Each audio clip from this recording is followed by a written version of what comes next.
வசந்தம் தரும் மாலை வேளையிலே நடக்கக்கூடிய நூல் வெளியீட்டு விழாவிற்கு தலைமை ஏற்றிருக்கக்கூடிய எஸ். விஜயகுமார் அவர்களே, இந்த நூலை வெளியிட மனமோந்து உதர்க்கக்கூடிய துரை அவர்களே, முதல் நூலை பெற இங்கு வந்து ஆசையோடு இருக்கக்கூடிய சென்றால் ஐயா அவர்களே, சிறப்பு விருந்தினராக விழுப்புரத்திலிருந்து வந்திருக்கக்கூடிய மூதறிஞர் தமிழ் துறை தலைவர் படமலை அவர்களே, எனக்கு முன்னே பேராசிரியர்களும் வணிகர்களும் தமிழ் ஆர்வலர்களும் வந்திருந்து இந்த கூட்டத்தை சிறப்பித்திருப்பதற்கு முதலிலே வணக்கத்தை தெரிவித்துக் கொள்கிறேன். நான் 80வது வயதில்தான் எழுத ஆரம்பித்தேன். ஒரு 8 நூல்களை எழுதியிருக்கிறேன். ஒவ்வொரு நூலும் பரிசு பெற்றிருக்கிறது.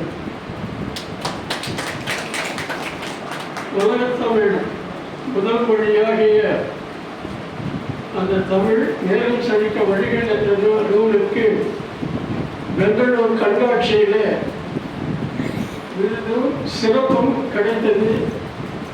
3/10/24 இப்பொழுது வெளியிடப்படும் நூலுக்கு அமெரிக்கா, வாஷிங்டன், மேரிலாந்து, அமெரிக்க அகில உலக தமிழ் பல்கலைக்கழகத்தினர் 3/10/24 நாம் வெளியிடுவதற்கு முன்பாகவே ஒரு சிறப்பான ஒரு கூட்டத்தை நடத்தி அதற்கு வேண்டிய இந்த பரிசும் பதக்கமும் விருதும் ஏற்கனவே அளித்து விட்டார். இது எனக்கே வினோதமாக இருக்கிறது. நூல் வெளியிடுவதற்கு முன்பாகவே அதற்கு ஒரு விருது கிடைக்கிறது என்றால் அது தமிழுக்கு நான் செய்த புண்ணியம். இந்த நூலை எழுதுவதற்கு 6 மாதம் 15 நாட்கள் ஆகின்றன. தமிழ் எழுதுவதற்கு 3 மாதம், ஆங்கிலம் எழுதுவதற்கு 2.5 மாதம்.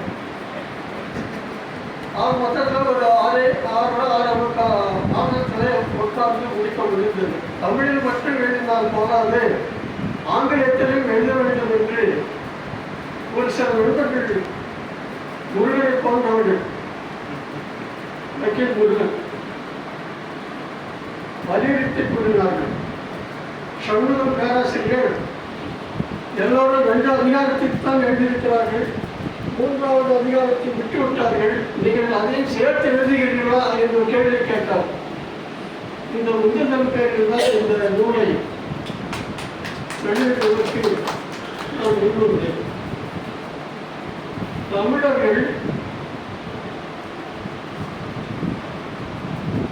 120 நாடுகளில் வசிக்கிறார்கள். 120 நாடுகளில் தமிழர்கள் வசிக்கிறார்கள். 205 நாடுகளில் தமிழ் கலாச்சாரம் பரவிருக்கிறது. இந்த திருக்குறள் எவ்வளவோ தமிழில் எழுதியிருக்கிறார்கள், கணக்கற்றவர்கள் எழுதியிருக்கிறார்கள். அதை பரிசு தந்தவர் பதிவேறார்கள். ஆங்கிலத்தில் 40 பேர் மொழிபெயர்த்திருக்கிறார்கள். மொத்தமாக 3 அதிகாரத்துக்கும் அல்லது இல்லற அறுத்துப்போர், பொருட்போர், இன்பத்துப்போர் 3க்கும் இதுவரை மொழிபெயர்ப்பு முழுவதுமாக செய்தவர்கள் 3 பேர். நான் 4வதாக இங்கே இந்த வாய்ப்பு எனக்கு அண்ணாமலையார் கொடுத்தது. இந்த சான்றோர்கள் முன்னிலையில் இந்த நூலை வெளியிடுவதற்கு, நூலை பெறுவதற்கு, நூலை மதிப்புடன் அதை ஆராய்ச்சி செய்வதற்கு ஒரு வாய்ப்பு கொடுத்த இந்த நேரத்திலே இருக்கக்கூடிய அனைத்து பெருமக்களுக்கும் குறிப்பாக என்னுடைய மனைவி ஏனென்றால் அவர் தொழிலை என்றால் நாம் எதுவுமே செய்திருக்க முடியாது. மல்லிகா அவர்கள் அங்கே வீட்டிருக்கிறார்கள். என்னுடைய மகன் உறுதியாக இருந்து சில குடும்பங்களிலே நூல் வெளியிடுவதற்கு இடையூறு இருக்கும். தாராளமாக முன்வந்தவர்கள் அதற்கு ஒரு இசையை தந்தார்கள்.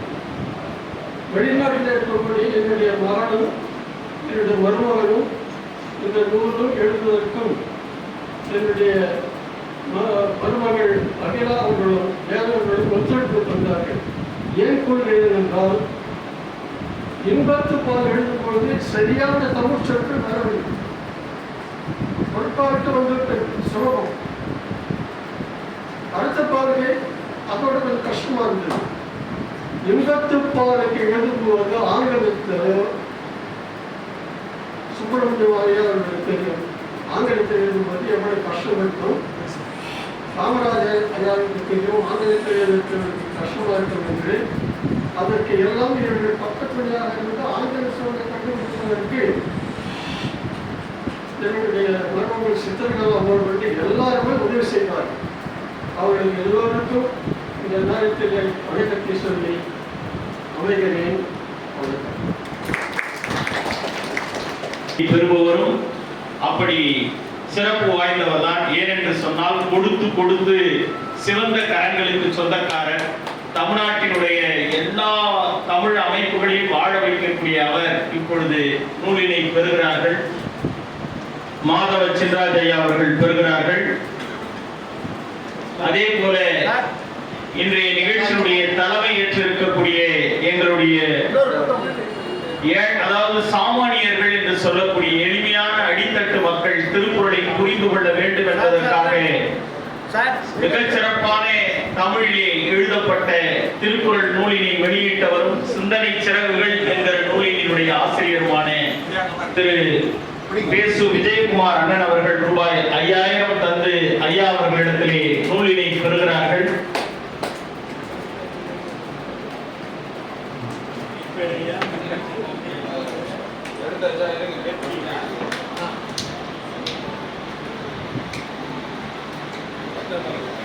நம்முடைய தலைமை ஏற்றிருக்கக்கூடியவர்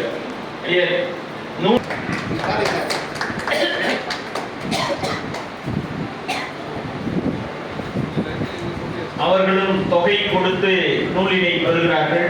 நம்முடைய சேவை செம்மல் 2 புத்தகங்களுக்கான தொகையை தந்து நூலினை பெறுகிறார்கள். அவருக்கு ஐயா அவர்களுக்கு பயனாடை அறிவித்து சிறப்பு செய்கிறார்.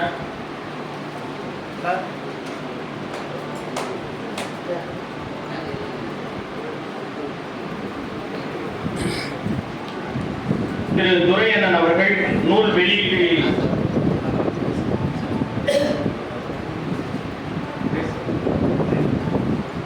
தன்னுடைய வாழ்த்துக்களை வழங்க இருக்கிறார். வாழ்க வையகம், வாழ்க வையகம், வாழ்க வளமுடன். நவீந்தோறும் நூல்லையும் போடும் பயில்தோறும் பண்புடையாளர் தொடர்பு.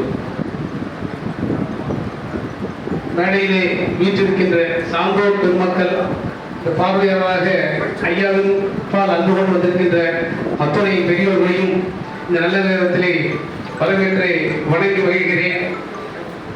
ஐயா அவர்களை காணும் பொழுது எனக்கு மிகவும் நெகிழ்ச்சியாகவும் ஒழுக்கமாகவும் இருக்கிறது. 90 வயது ஆயினும் கூட ஓயாது உடைக்கின்ற வள்ளுவர் சொல்லியது போல கொள்ளும் வாயெல்லாம் வினைவென்றே உள்ளாக்கா செல்லும் வாய் நோக்கி செயல் என்ற வள்ளுவர் கொள்ளுக்கேற்ப தம்மால் இயன்றதை செய்து கொண்டிருக்கிற ஒரு நிலையை பார்க்கும்போது எனக்கு அவருக்கு எப்படி நன்றி சொல்வது என்று தெரியவில்லை.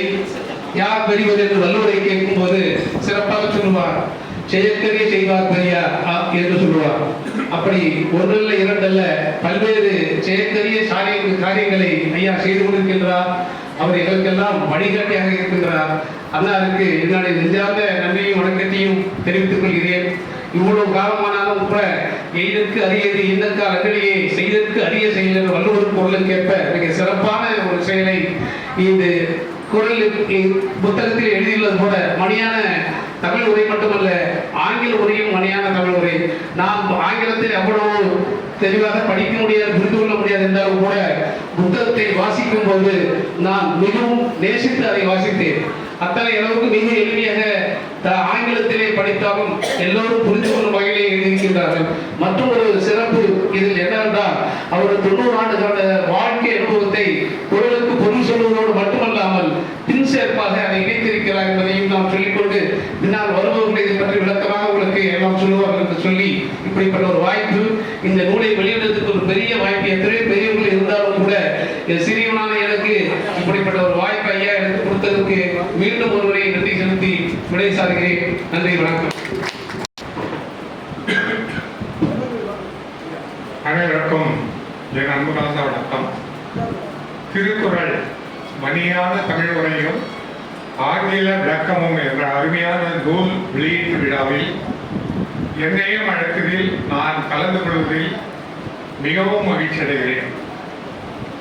இந்த அருமையான நூலை பெரியவர் பேராசிரியர் 99 வயதை கடந்தவர். 9க்கு முன்னாடி 0 போட்டால் மதிப்பில்லை, 9க்கு அப்புறம் 0 போட்டால் பெரிய மரியாதை. 90 கூட இன்னும் கூட ஒரு 0 சேர்க்கலாம். அவ்வளோனால அவருடைய புகழ் கண்டிப்பாக ஓங்கும் என்று சொல்லி ஐயா பேசுவார் அவர்கள் எழுதியுள்ள நூல் மிகவும் வித்தியாசமானதில் எழுதியுள்ளார்கள். திருக்குறள் தமிழ் உரையும் ஆங்கில விளக்கமும் நல்ல சிந்தனை நூல். அந்த நூலை பெறுவதில் சந்தோஷமடைகிறேன். முழுவதுமாக படிப்பேன் என்பதையும் தெரிவித்துக் கொள்கிறேன். அனைவரும் வாங்கி படித்து பயனடைய கேட்டுக் கொள்கிறேன். இந்த நூலை பற்றிய ஆய்வுரைகள் ஆய்வுரை செய்ய சரியான நபர்களை ஐயா அவர்கள் தேர்வு செய்துள்ளார்கள். தமிழ் உரை ஆய்வாளர், புலவர், முதுகலை தமிழாசிரியர், தொகுப்பாளர், பட்டிமண்டல பேச்சாளர், தமிழ் இயக்கத்தினுடைய திருவண்ணாமலை மாவட்ட செயலாளர் அன்பிற்குரிய திரு சு. வேலாயுதம் ஐயா அவர்களை தேர்ந்தெடுத்துள்ளார்கள். ஆங்கில உரை ஆய்வாளர், ஆங்கிலத்தில் பெரும் புலமை பெற்றவர், முதுபெரும் வழக்கறிஞர், ஆங்கிலத்தில் தான் எழுதிய பல நூல்களை வெளியிட்டவர் திரு ப. பழனிராஜ் ஐயா அவர்களை தேர்ந்தெடுத்துள்ளார்கள். அதேபோன்ற தலைமை மேலாளர் சட்டமன்ற உறுப்பினர், தமிழ்நாடு காந்தி பேரவைத் தலைவர் அண்ணன் பேசு விஜயகுமார் அவர்கள். நூல் வெளியிடுபவர் திருக்குறள் மீது அளவு கடந்த அன்பை பொழியும், திருமண மண்டபம் முழுதும் திருக்குறளை எழுதி பரப்பியும் முன்னமே தொகுப்பாளர் ஐயா வேலாயுதம் அவர்கள் சொல்லிவிட்டார்கள். திருவள்ளுவர் சிலையை வைத்தும் தான் பேசும்போது திருக்குறளை உதாரணம் காட்டி பேசும் வல்லவர், தமிழுக்காக தன்னை அர்ப்பணித்தவர், நூலை வெளியிடுகின்ற அண்ணன் CS துரை அவர்கள். சிறப்பு விருந்தினராக அரசு கலைக்கல்லூரி தமிழ்துறை தலைவர், முன்னிலை வைக்கின்ற முக்கிய நகர பெறுபவர்கள், வாழ்த்துறை வழங்குவோர், சொந்த பெறும் நண்பர்கள், அவருடைய குடும்ப உறவினர்கள் எல்லோரையும் அழைப்பதில் பார்த்து அவர்களுக்கு பொருத்தமான இடத்தில் அந்த பெயர்களை போட்டுள்ளார்கள். உண்மையிலே இந்த வயதில் புத்தகம் எழுதுவது என்பது மிகவும் கடினம். சரியான கண் பார்வை சரியாக இருக்கிறதால் கண்ணாடி கூட போடாமல் எழுதுகிறார், பேசுகிறார். உண்மையிலே இந்த வயதிலும் அவர் சிறப்பாக இன்னும் பல நூல்களை எழுதி வெளியிட வேண்டும் என்று கேட்டுக்கொண்டு அவருடைய பாதம் தொட்டு வணங்கி அவர் இன்னும் பல்லாண்டு பல்லாயிரத்தாண்டு பலவோடு 100,000 அவருடைய புகழ் ஓங்க வேண்டும், அவருடைய குடும்பமும் எல்லோரும் நன்முறையில் வாழ வேண்டும் என்று அண்ணாமலையார வேண்டி உங்கள் வாழ்த்துக்களோடு நாம் வாழ்க்கை வாய்ப்புக்கு நன்றி நிறைவு செய்கிறேன். நன்றி. மட்டுமல்லாமல் தமிழ் தாய் திருவயிற்று தமிழ் திரு வள்ளுவனார் கிளியை தமிழாய் வளர்த்தார்கள் வள்ளுவ பெருமான். உலக தமிழ் கவிஞர் பேரவை, தமிழ்நாடு காந்தி பேரவை, உலக தமிழ் கழகம் இணைந்து நடத்துகின்ற இந்த விழா திருக்குறள் மணியான தமிழ் உரையும் ஆங்கில விளக்கம் இந்த நூலை இங்கே வெளியிட்டிருக்கிறார்கள். இந்த நூலை எப்படி தயாரித்தேன் என்று அதனுடைய ஆசிரியர் சொல்லியிருக்கிறார். நூலை தயாரிப்பது என்பது எவ்வளவு பெரிய காரியம், அதிலும் ஆங்கிலத்திலே தயாரிப்பது என்பது சிரமமான காரியம். வார்த்தைகளை தேட வேண்டும், பொருத்தமாக அமைக்க வேண்டும். அப்படிப்பட்ட சிறந்த பணியை செய்திருக்கிற எங்கள் குடும்பத்திலே முதலாக 50 ஆண்டுகளுக்கு முன்பாக ஒரு பேராசிரியர் என்கின்ற பெருமையோடு எங்கள் குடும்பத்தில் நுழைந்தவர் மரியாதைக்குரிய ஐயா சுப்பிரமணியன் அவர்கள். இன்றைக்கு அவர் இந்த நூலை வெளியிட்டிருக்கிறார். இந்த நிகழ்ச்சிக்கு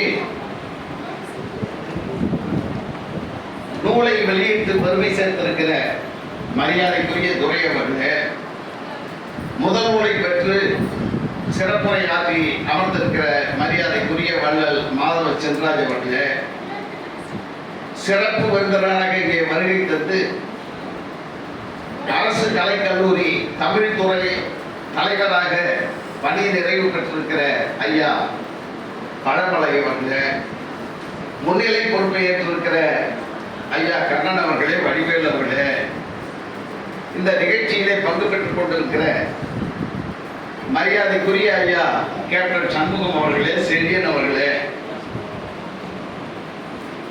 வழக்கறிஞர் முருகன் அவர்களே, மரியாதைக்குரிய பசுமை நாயகன் இந்திரராஜன் அவர்களே, சுகுமார் அவர்களே, சங்கரலட்சுமி அவர்களே, ஜனார்தனன் அவர்களே, அகிலா ஜனார்தனன் அவர்களே, இந்த நிகழ்வை மிக சீரோடும் சிறப்போடும் நடாத்தி கொண்டிருக்கிற மரியாதைக்குரிய இளவல் வேலாயுதம் அவர்களே, திருக்குறள் ஆங்கில உரையை ஆய்வு செய்ய இருக்கிற அருணகிரிநாதனுடைய தொண்டர் ஐயா பழனிராஜ் அவர்களே, இந்த நிகழ்ச்சியிலே பங்கு பெற்றுக் கொண்டிருக்கிற வாசக வட்டத்தினுடைய தலைவர் வாசுதேவன் அவர்களே, சுப்பிரமணியன் அவர்களே, மா கோவிந்தசாமி அவர்களே, காமராஜ் அவர்களே, ஹர்ஷதா அவர்களே, ரித்திகா அவர்களே, ஜெயக்குமார் அவர்களே, கோபாலன் அவர்களே, சுபாஷ்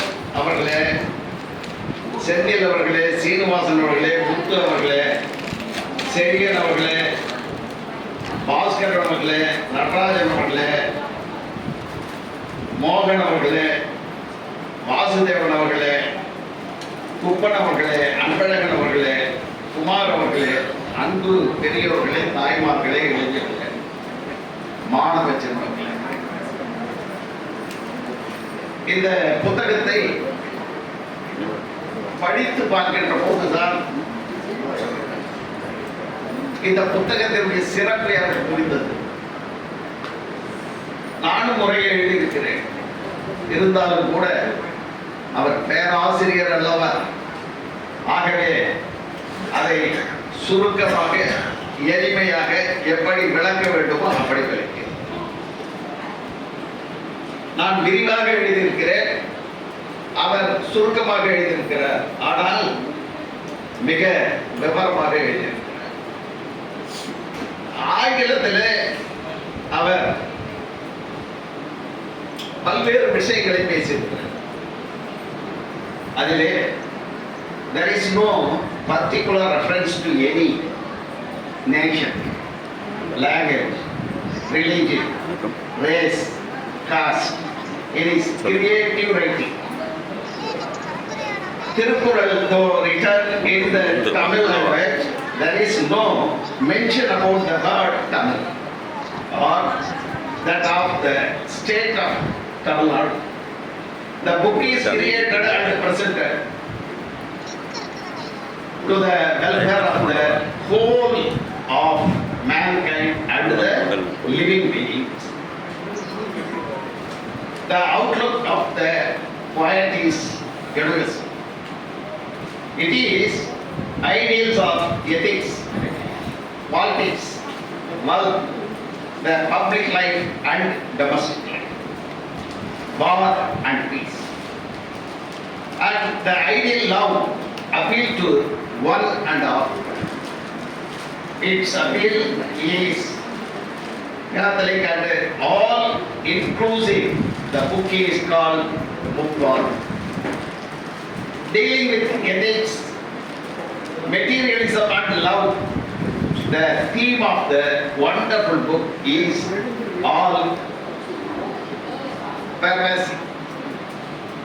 The author desires that one must live morally a good life,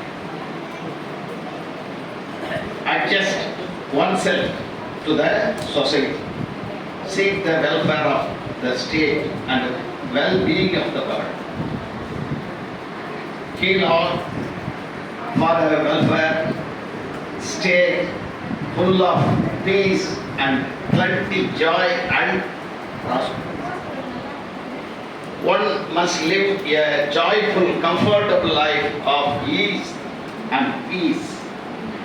Man must be individually a good man and publicly a perfect, useful agent.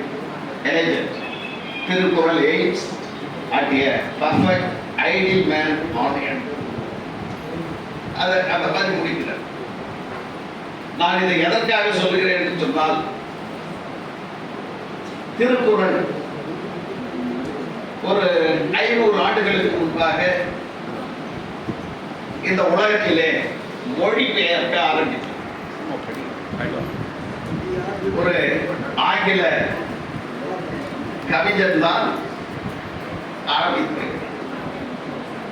அப்படிப்பட்ட இந்த திருக்குறள் இன்றைக்கு 136 மொழிகளுக்கு மேலாக மொழிபெயர்ப்பு. இங்க பேசும்போது கூட அவர் சொன்னார், 126 நாடுல தமிழர்கள் வாழ்ந்து கொண்டிருக்கிறார்கள். நான் என்னுடைய நண்பர்களுக்கு சொல்வதெல்லாம் என்ன என்று சொன்னால், சங்கரை போறவர்களுக்கு தான் சொல்றேன். ஏன்னா பசங்க 2 பேருக்கு அமெரிக்கன் சிட்டிசன்ஸ். நாம் எங்கே போய் வாழ்கிறோமோ அங்கே நாம் அடையாளத்தை நாம் நிலைநாட்ட வேண்டும். ஆனால் நாம் அந்த நாட்டு பிரஜையாக இருக்கிறோம். இந்த ஒரு குணத்தை அடைய வேண்டும் என்பதற்காக தான் இப்ப நான் இதை படித்தேன். இவர் எழுதியிருக்காரு. எனவே அன்பு பெரியவர்களே, தாய்மார்களே, இந்த திருக்குறள்ல ஒரு 2-3 குறளை மட்டும் சொல்லி அதற்கு பொருத்தமாக அவர் வாழ்ந்து கொண்டிருக்கிறார்.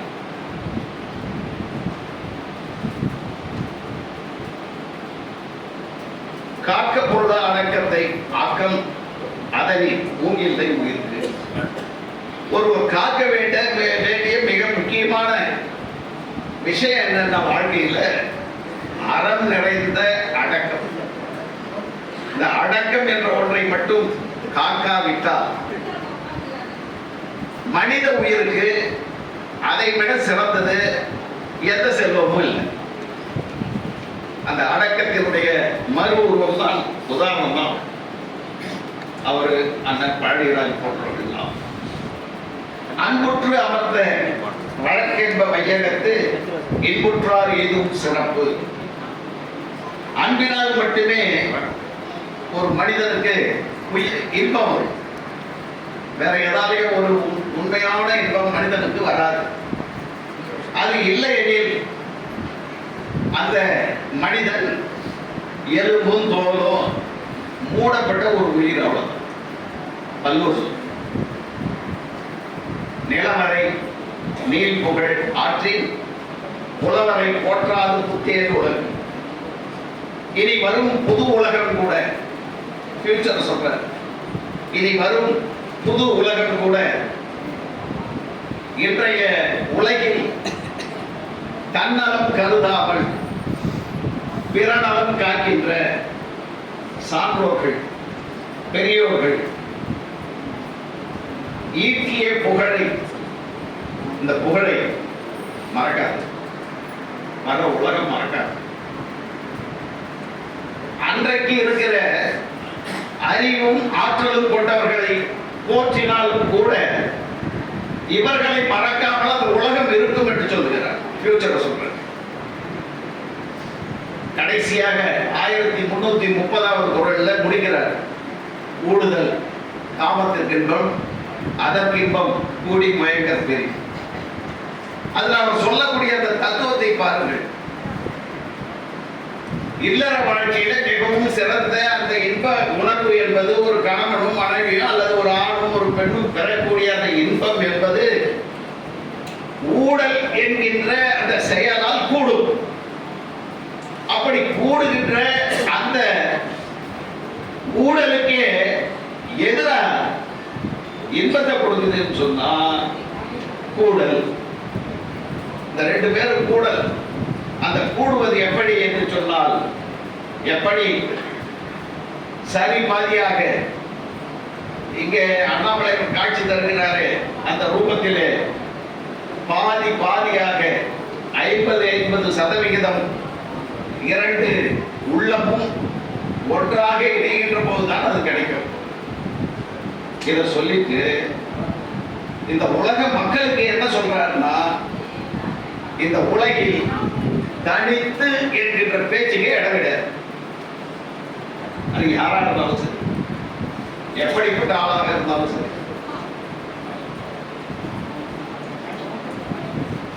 இன்றைக்கு உலகத்தினுடைய முதல் பணக்காரனாக இன்றைக்கு விண்ணிலே ஒரு அரசாங்கத்தை விட ஏன் இந்தியாவுடைய ராக்கெட்டை 10 நாளைக்கு முன்னால எலான் மஸ்க் அவன் அனுப்புறான். ஒரு பிரைவேட் 29 லட்சம் கோடி பணத்துக்கு சொந்தக்காரன். அவன் கூட ஒரு தனி நபராக இருந்து தனியாக இருந்து எந்த சுகத்தையும் இந்த உலகிலே அனுபவிக்க முடியாது. எனவே ஒன்றாக சேர்ந்து வாழ வேண்டும் என்பதை சொல்லுகிறான். எனவே இங்கே வந்திருக்கிற அனைவரும் அதை நாம் மனதிலே வைத்துக் கொண்டு எதுவாக இருந்தாலும் எந்த செயலாக இருந்தாலும்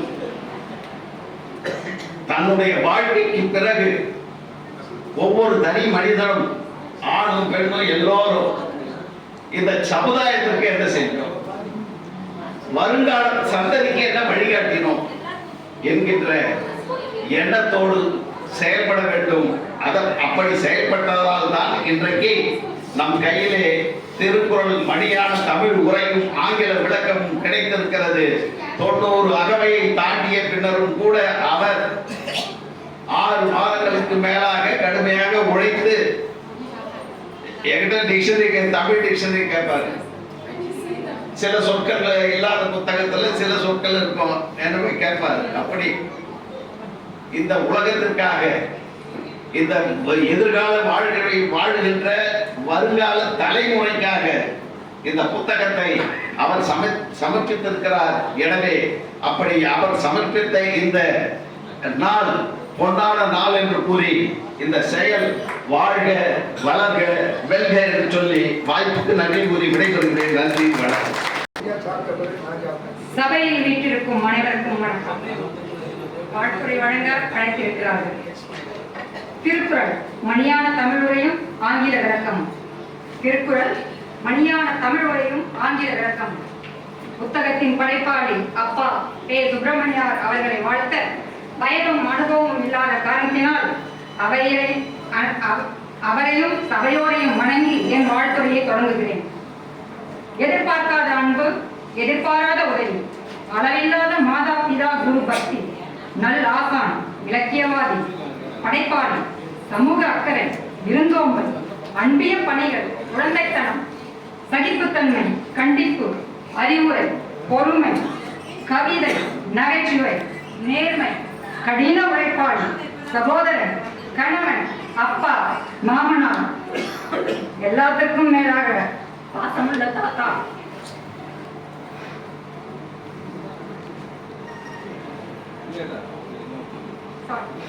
தலைவன் என அனைத்துமான உங்களை குடும்பத்தின் சார்பாகவும் சபையோர் சார்பாகவும் வாழ்த்தி வணங்குகிறோம். நன்றி, வணக்கம். செயல்பாடுகள், தமிழ் மீது அவர் கொண்ட அன்பு இங்கே வெளிப்பட்டிருக்கிறது. ஏனென்று சொன்னால், ஒரு திருக்குறளுக்கு உரை எழுதுகிற போது குறளின் உரையோடு தான் எல்லாரும் பொருத்தி பார்ப்பார்கள். ஆனா ஐயா அவர்கள் அப்படி தொடங்கவில்லை. தொல்காப்பியரை தொடுகிறார், திருமூலரை தொடுகிறார். உள்ளே நீங்கள் புத்தகத்தை வாங்கி படித்தீர்கள் என்றால் தான் உங்களுக்கு தெரியும். ஒரு இடத்திலே காமம் சார்ந்த கடைக்கோட்காலை ஏமம் சார்ந்த மக்களோடு துவன்றி அறம்புரி சுற்றமோடு கிழவனும் கிளப்பியும் சிறந்தது பயிற்றல் இறந்ததன் கடனே என்று ஒரு தொல்காப்பியத்தினுடைய நூற்பாவினை மேற்கோள் காட்டியிருக்கிறார். சிறப்பு ஈனும் செல்வமும் ஈனும் அறத்தினும் ஊங்கு ஆக்கமும் எவனோ உயிர்க்கு என்கிற புகழ் சேர்ந்த உயர் செயல்கள் என்கிற அடிப்படையில் ஒரு செய்தி எப்போது ஒரு மனிதன் செய்ய முடியும் என்று சிறந்தது பயிற்றல் என்கிற தலைப்பில் உலகத் தமிழ் ஆராய்ச்சி கழகத்தின் மூலமாக ஒரு பெரிய ஆய்வரங்கமே நடைபெற்றது. அதிலே தே ஞானசுந்தரம் ஐயா அவர்கள் சிறந்தது பயிற்றல் என்கிற தலைப்பில் பேசினார். அப்பொழுது ஒரு 140 நம்முடைய முன்னோர் இலக்கியமான சங்க இலக்கியங்களிலிருந்து சில எடுத்துக்காட்டுகளை எல்லாம் எடுத்திருந்தார்கள். நான் அதோடு இது ஏதாவது பொருந்தி போகிறதா என்று கூட எடுத்து பார்த்தேன். ஆனால் ஐயா அவர்கள் வேற ஒரு காரணத்தோடு அந்த திருக்குறளை முடித்திருக்கிறார். அதில் என்ன சொல்லுவார்கள் என்றால், கூடி வயதான காலகட்டத்தில் காமம் எல்லாம் தீர்ந்த பிறகு ஒருவன் செய்ய நினைக்கிறான் அல்லவா, அப்படி என்று அதிலே முடித்திருப்பார்கள். ஐயா அவர்கள் அதற்கு வேறு புகழ் சேர்ந்த செயல்கள் என்று எப்பொழுது நாம் செய்ய வேண்டும் என்கிற பொருளில் அந்த குறளை கொண்டு போயிருப்பார். அடுத்து நீங்க சிவிகை கவாவனோடு என்று சுமப்பவனோடு என்று ஒரு 37வது குறளிலே ஒரு வார்த்தையை பயன்படுத்தி இருப்பார்.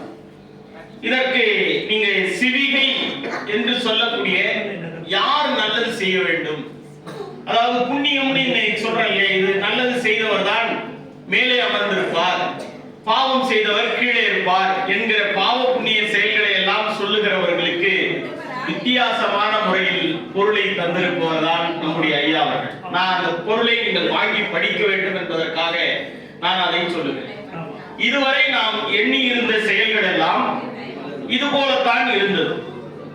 திருவள்ளுவர் தமிழ்நாட்டில் மட்டும் இருந்தாரா?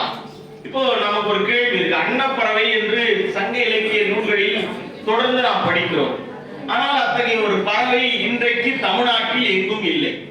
ஆனால் லண்டனில் இருக்கக்கூடிய மகாராணி எலிசபெத் அவர்களுடைய அரண்மனையில் இன்றைக்கும் 200 அன்னப்பறவைகள் வளர்ப்பதாக நூல்களில் பல ஊடகங்களில் இன்றைக்கும் வீடியோக்களாக சொல்லக்கூடிய படங்களாக இன்றைக்கும் இருக்கிறது. ஐயா அவர்கள் இதுவரை நாம் எழுதிய, நான் படித்த அல்லது என்னுடைய முன்னோர்கள், என்னுடைய ஆசிரியர் பெருமகனார் இங்கே அமர்ந்திருக்கிறார். எனக்கு இதுவரை சொல்லப்பட்டது கவரிமான் என்று ஒரு இனத்தை எல்லோரும் கவரிமான் தான் என்று சொல்வார்கள். அதிலிருந்து ஒரு மயிர் விழுந்துருச்சுன்னா அது உடனே இறந்து போயிடும் என்று சொல்லியிருப்பார். நான் ஐயாவினுடைய நூலை படித்த பிறகுதான் புரிந்து கொண்டேன், அது மான் அல்ல, ஒரு காட்டு எருமை. அது இப்பொழுதைக்கு எங்கே இருக்கிறது என்று சொன்னால், இமயமலையினுடைய பகுதிகளில் அந்த எருமை இன்றைக்கும் உயிரோடு இருக்கிறது. அந்த எருமையினுடைய மயிர்கள் கீழே விழுந்தவுடன் அந்த காட்டெருமை உடனடியாக இறந்து போய்விடும். இன்றைக்கும் சாட்சியாக இருக்கிறது. இப்போ நாம ஒரு பரந்துபட்ட அறிவோடு இந்த நூலை அணுகுகிற போது திருவள்ளுவருக்கும் நீங்கள் சொல்லுகிற இன்றைக்கு இருக்கிற இமயமலைக்கும் என்ன தொடர்பு என்று நாம் ஒரு வினாவை எழுப்புகிறோம். எப்பொழுதும் ஒரு நூல் எழுதி முடித்ததற்கு பிறகு ஆராய்ச்சியாளருக்கு சில கேள்விகள் எழ வேண்டும். அப்படியான கேள்விகள் இந்த நூலில் இருக்கிறது.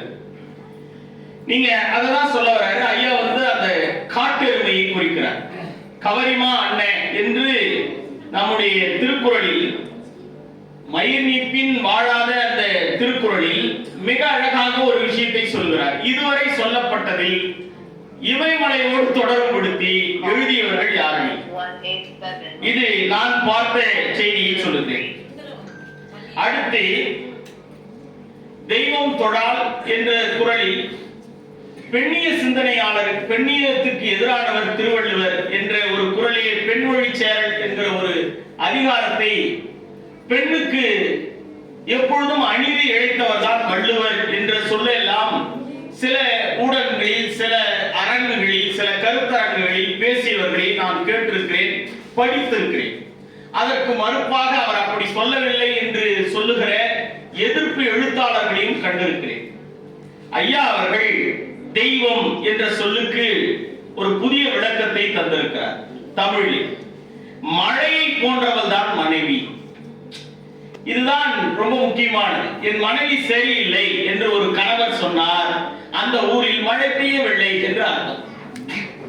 சரியான வளத்தோடு சரியான நேரத்தில் சரியானவற்றை வளர்வதற்கும், ஏனென்றால் திருக்குறளிலே ஒரு இடம் இருக்கிறது, மழை என்பதுதான் அது உணவாகவும் பயன்படும், உணவு செய்வதற்கும் பயன்படும், உணவு செய்ததற்கு பிறகு உலக உயிர்களை வாழ வைக்கவும் அதுதான் பயன்படும் என்று வள்ளுவரே சொல்லியிருக்கிறார்.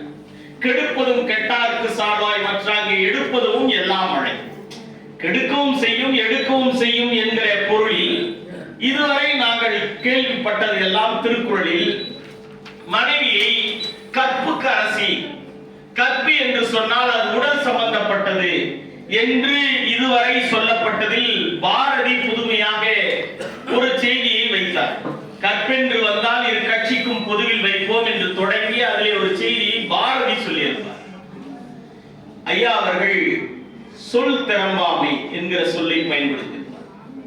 கற்பென்பது சொன்ன வாக்கிலிருந்து நிலை மாறாமல் இருப்பது என்கிற பொருளில் தான் தன்னுடைய நூலில் எழுதியிருக்கிறார். அடுத்து சபையில் என்று சொல்லுவதை அவையில் என்று தமிழ் சொல்லை பயன்படுத்தியிருக்கிறார். எல்லா இடங்களிலும் சபை. அடுத்ததாக சொந்தம் என்கிற சொல்லை விட உரிமை என்கிற தமிழ் சொல்லை பல இடங்களில் பயன்படுத்தியிருக்கிறார். விருந்தோம்பி இல்வாழ்க்கை வாழ்வதெல்லாம் விருந்தோம்பி வேளாண்மை செய்தர் பொருட்டி என்கிற திருக்குறளில் விருந்து என்பது புதுவனமேற்றே என்று தொல்காப்பியர் சொன்ன அந்த நூற்பாவை அப்படியே பயன்படுத்தியிருக்கிறார். நான் அதனால்தான் இது தமிழ் உரைதான் என்று சொல்லுவதற்கு காரணம், எப்பொழுதும் ஒரு நூல் சிறப்படைவதற்கு காரணம் நம் முன்னோர்களுடைய அடிப்படையான தரவுகளை எந்த நூலாசிரியர் தொடர்ந்து வலியுறுத்தி கொண்டிருக்கிறாரோ அந்த நூல் மணியான நூல்தான் என்பதை நாம் தெரிந்து கொள்ள முடியும். இதுவரை நாம் அளவுகள் சொல்லுகிற போது திருக்குறளில் 2 விதமான அளவுகள் சொல்லுவோம். ஒன்று சிறிய அளவில் இருக்கக்கூடிய அரிசி வகையை சார்ந்த திணை என்கிற அந்த விதை, திணை என்கிற விதையை பற்றி சொல்லுவோம். ஆனால் உரை எழுதுகிற எல்லோரும் பனை மரத்தின் அளவை போன்றது, பனை மரத்தின் அளவை போன்றது என்று மரத்தை சொல்லுவார். இது ஒரு முரண்பாடாகவே எப்போதும் இருந்து கொண்டே. திணை என்பது ஒரு விதை, அது சிறிய விதை. அந்த திணைக்கு ஒப்பிடாக இன்னொன்று பனையை ஏன் சொன்னார்கள்? விதைக்கு விதைதானே சொல்ல வேண்டும் என்று எனக்குள் கூட பல நாட்களில் இப்படியான வினாக்கள் எழுதியிருக்கிறது. ஆனால் அதற்கு விடை கிடைக்கிற வகையில் ஐயா அவர்கள் தன்னுடைய நூலில் மிக அழகாக ஒரு வார்த்தையை பயன்படுத்தியிருக்கிறார். நீங்க திணை துணை நன்றி செய்யணும் பனை துணையாய் கொள்வர் பயன் தெரிவார் என்கிற திருக்குறளில் ஐயா அவர்கள் தான் பனை துணை என்பது பனை மரத்தை அல்ல, பனை மரத்தின் விதை என்று சொல்லக்கூடிய பனங்கொட்டை என்று தன்னுடைய புதிய விளக்கத்தை தந்திருக்கிறார். அப்பொழுது விதைக்கு விதை சரியாக போய்விட்டது என்று நாம் எடுக்கலாம். உயரத்தை எடுக்கலாம். அதை குறித்தான ஆய்வுகள் அல்லது எதிர்மறை விமர்சனங்கள் ஏராளம் உண்டு. ஆனால் ஐயா அவர்கள் பயன்படுத்தி இருப்பது திணை என்பது ஒரு விதை, பனை என்பது பனங்கொட்டை என்கிற அந்த விதையைத்தான் குறிக்கும் என்று தன்னுடைய நூலில் எழுதியிருக்கிறார். அடுத்து லட்சுமி என்று சொல்லி இதுவரை எழுதப்பட்டதை எல்லாம் கண்ணேறு என்ற இடத்தில் திருமகள் என்ற சொல்லைத்தான் ஐயா அவர்கள் பயன்படுத்தி இருக்கிறார். இதெல்லாம் விட நீங்க முக்கியமா ஐயா அவர்களுடைய அனுபவம் எக்கச்சக்கமா தன்னுடைய இன்பத்து பாலில் தான் வெளிப்பட்டிருக்கிறது. நான் வியந்து போயிருக்கிறேன். ஏனென்றால் நான் இங்க இருக்கிறவர்களில் பெரும்பாலானவர்களை விட நான் சிறியவர். அதை குறித்து பேசுவது என்பது எனக்கு கொஞ்சம் பயமாகவும் அச்சமாகவும் இருக்கிறது. ஆனாலும் கூட ஐயா அவர்கள் இங்க பாருங்க, ஒரு அபித்த அழுக்காறு உடையானை செய்பவள் தப்பையை காட்டிவிடும் என்கிற செய்தி சொல்லுகிறார். கீழ்த்தர பண்பாட்டுடன் பொறாமை என்கிற குணத்துடன் பிறர் வாழ்க்கை திருமகள் அவனை விட்டு நீங்கி அவளின் தமக்கையாகிய மூதேவியை அவனுக்கு சுட்டிக்காட்டி அவனிடமிருந்து நீங்கி விடுவார். இது திருமகள் என்கிற சொல்லை பயன்படுத்துகிற இடம். அதே போல இன்னும் நிறைய நீங்க தமிழ்ல பாத்தீங்கன்னா, மறந்தும் பிறன் கேடு சூழற்க சூழி அறம் சூழும் சூழ்ந்தவன் கேடு என்கிற குறளில் நாம இதுவரை என்னன்னா கிணறு இந்த மாதிரி வார்த்தைகளை பயன்படுத்திருக்கோம். கிணறு பல ஊர்கள்ல அதுக்கு எக்கச்சக்கமான பொருள்கள் இருக்கு. ஐயா ஒரு வார்த்தையை சொல்லியிருக்காரு, துன்ப கேணி என்று பயன்படுத்தியிருக்கார். கேணியில் துன்ப கேணி. கொஞ்சம் ஆய்வுபூர்வமாக அணுகிற போது இதற்கான விடைகள் நீங்கள் தேடுகிறதற்கு இடம் இருக்கிறது என்பதை புரிந்து கொள்ள வேண்டும். அடுத்து கைமாறு என்பதற்கு இதுவரை பிரதிபலன் என்றுதான் நாம் படித்திருக்கோம். பல நூல்களில் பிரதிபலன் அல்லது எதிர்பலன் இப்படிதான் படிச்சிருக்கோம். ஐயா அவர்கள் தமிழ் ஆய்வு செய்தவர், தமிழை மிகச் சிறப்பாக உணர்ந்தவர், தமிழ் இயக்கத்தினுடைய நம்முடைய உலக தமிழ் கழகத்தினுடைய தலைவர். எனவே அவருக்கு தமிழின் மீது இருக்கிற அன்பின் காரணமாக மாற்று உதவி என்கிற சொல்லை பயன்படுத்தியிருக்கிறார். மாற்று உதவி என்கிற சொல்லை பயன்படுத்தி நேரடியாக அப்புறம் பொருளுரையெல்லாம் நான் நிறைய சொல்லணும். இப்ப திருமூலரை பத்தி ஒரு இடத்துல கொண்டு வர நான் சொன்னது மாதிரி இன்னும் ஏராளமா இருக்கு. ஏன்னா நேரத்தின் அருமை, ஏன்னா சிறப்பு விருந்தினருக்கு நாம நேரம் கொடுக்கணும். நான் நிறைய ஒட்டி எடுத்துட்டு வந்திருக்கேன். கிட்டத்தட்ட ஒரு 15 பக்கம் எழுதி எடுத்துட்டு வந்திருக்கேன். ஆனாலும் எல்லாரும் என்ன நாளைக்கு திட்ட ஆரம்பிச்சிருவாங்க, இவரே பேசிட்டு இருந்தாரு, அது எனக்கு தெரியும். நானே பல வேலைகள் முடிஞ்சதுக்கு பிறகு இவ்வளவு நேரம் பேசலாமா மனசுக்குள்ள நினைச்சிட்டு போவேன். அதனால அந்த மாதிரி என்னையும் திட்டக்கூடாதுங்கிறதுனால சில விஷயங்களை மட்டும் சொல்லி விடைபெறுகிறேன். இன்னும் 3 செய்திகள். நகை, ஈகை, இன்சொல், இகழாமை 4 வகை என்ப வாய்மை குடிக்கி என்கிற நம்முடைய 953வது குறளுக்கு ஐயா அவர்கள் ஒரு பெரிய விளக்கத்தை தந்திருக்கிறார். கிட்டத்தட்ட ஒரு அரை பக்க அளவிற்கான அது ஒரு விளக்கம். உயர்குடி பிறந்தோருக்கு வறியோரை கண்டால் வெறுப்பு காட்டாமல் முகமலர்ச்சியோடு வரவேற்போம். வறியோருக்கு ஒன்று தருதலே என்று உணர்ந்து கொடுத்து வைக்கிற பண்பும், யாவருக்கும் பெரியோர் சிறியோர் என்று பார்க்காமல் கூற வேண்டிய இனிய சொல்லி எரியாரை பார்த்து ஆணவத்தோடு இகழ்ந்து எண்ணி பேசி நடக்கிற, சமமாக நோக்கி மதிக்கிற இகழாமையும் ஆகிய 4 வகுத்து வைக்கப்பட்டுள்ள உண்மை நெறியை குறிக்கிறது என்று சொல்லி ஏழை எளியவர்களிடம் குடிப்பிறந்த ஆண்டோர் மகிழ்வு காட்டல் என்கிற செய்தியை சொல்லி அதற்கு சரியான விளக்கம் இதுவாக கூட இருக்கும் என்று ஒரு செய்தி. யாவர்க்குமாம் இறைவருக்கு ஒரு பச்சிலை, யாவர்க்குமாம் பசுவிற்கு ஒரு வாயுரை, யாவர்க்குமாம் உண்ணும்போது ஒரு கைப்பிடி, யாவர்க்குமாம் பிறர்க்கு இன்னுரை தானே என்று திருமூலருடைய திருமந்திர செய்தியை தன்னுடைய நூலில் பதிவு செய்திருக்கிறார். இதுல கூடுதலான விளக்கங்கள் சில இடங்களில் இருக்கிறது. நாம இதுவரை பார்க்காத செய்திகள்லாம் இருக்கிறது. ஏன்னா புது விளக்கம், நீங்க புது விளக்கம், கூடுதல் விளக்கம், நீங்க இந்த புத்தகத்தை வாங்குறதுனால உங்களுக்கு ஆய்வு கண்ணோட்டங்கள் கட்டாயம் வளர்வதற்கு ஏராளமான செய்திகள் இருக்கிறது. ஏன்னா எல்லாத்தையும் சொல்லிட்டீங்க. அதுல நீங்க ஒரு செய்தி இதுவரையில கேள்விப்படல. நாம இதுவரையில கோடாரி, நீங்க நரிவரு தலைவர் என்ன சொல்லுவாருன்னா, அந்த பல்சாண்டிங்கிற பாடல்ல சொல்லுவார், பல்சாண்டிரே பல்சாண்டிரே கயனுள்ள நரைமுதிர் திரைப்பம் பயனின் மூப்பிற்கு பல்சாண்டிரே கணிச்சு கூர்ம்படை என்று ஒரு ஆயுதத்தை மழுவாகிய ஆயுதம் அப்படின்னு பயன்படுத்திருக்காங்க. ஒரு இடத்துல மழுவாகிய ஆயுதம், நாம மழுவாகிய ஆயுதம்னு சொல்லி தரும்போது மாணவர்களுக்கு அல்லது வெளியில் சொல்லும்போது அது எப்படி இருக்கும் அப்படின்னு நிறைய நேரங்களில் யோசிச்சுக்கிட்டே இருக்கும். மழுவாகிய ஆயுதம். ஐயா அவர்கள் ஒரு அழகான ஒரு சொல்லாடலை இங்கே பயன்படுத்தியிருக்கிறார். நவியாமம் என்கிற ஒரு சொல்லை பயன்படுத்துகிறார். நவியாமம் ஆலமரம் தன் அடியற்று போகும்போது அதை வெட்டி சாய்க்க அது எப்பற்றும் இல்லாமல் சாய்ந்துவிடும். அதை காக்க விழுது தேவை. நவியாயம் என்கிற தமிழ் சொல் கோடாரியை குறிக்கும். கோடாரி என்கிற சொல்லுக்கு மழுவாகிய ஆயுதம் என்கிற பொருளையும் நாம் எடுக்கணும். இப்ப எது கொண்டு எதனை சாய்க்கிறோமோ அதுதான் செய்தி. எதை கொண்டு மரத்தால் செய்யப்பட்ட அந்த இல்லைங்களா, இதுதான் வந்து ஐயாவினுடைய புலமைக்கு மிக முக்கியமான கருத்தாக நான் பார்க்கிறேன். இன்னும் ஏராளமான செய்திகள் இருக்கு. அதுதான் நான் சொன்னேன், ஐயாவுடைய இன்பத்து பால் என்கிற செய்தியில் நீங்க எடுத்தீங்கன்னா அவ்வளவு தகவல்கள் இருக்கு. நான் அதனாலதான் கொஞ்சம் யோசிச்சு, எனக்கு முன்னால இருக்கிறவங்களாம் இப்படியாடா பேசுவேன் அப்படின்னு திட்டிடக்கூடாதுங்கிறதுனால 1-2 மட்டும் நீங்க விருப்பப்பட்டீங்கன்னா சொல்றேன், இல்லைன்னா அது கூட முடிச்சிடுறேன். விருப்பம் தான். இடத்துல ஐயா வந்து ரொம்ப விருப்பமா ஒரு வார்த்தை சொல்லுவார். விருப்பம் தான் சொல்லி நான் கூட என்ன நினைச்சேன்னா, ஐயா வந்து ஏதோ சொல்ல வர்றாரு அப்படின்னு அப்படியே படிச்சுட்டே வரும்போது ஒரு விஷயம், இந்த நல்ல பண்புகள் நல்ல குணங்கள் எல்லாம் உயர்ந்த குடியில பிறந்தவங்களுக்கு வந்துடும் அப்படின்னு. சரி, ஐயாவும் இப்படியே இருக்காரு அப்படிதான் எல்லாரும் சொல்றாங்க. அது எப்படி குடிங்கிறது வந்து அடிப்படையில் வரும் அப்படின்னு இப்படி சொல்லிட்டாரு. இதுவரை எழுதுன மாதிரி ஐயாவும் எழுதிட்டாருன்னு நினைச்சோம்.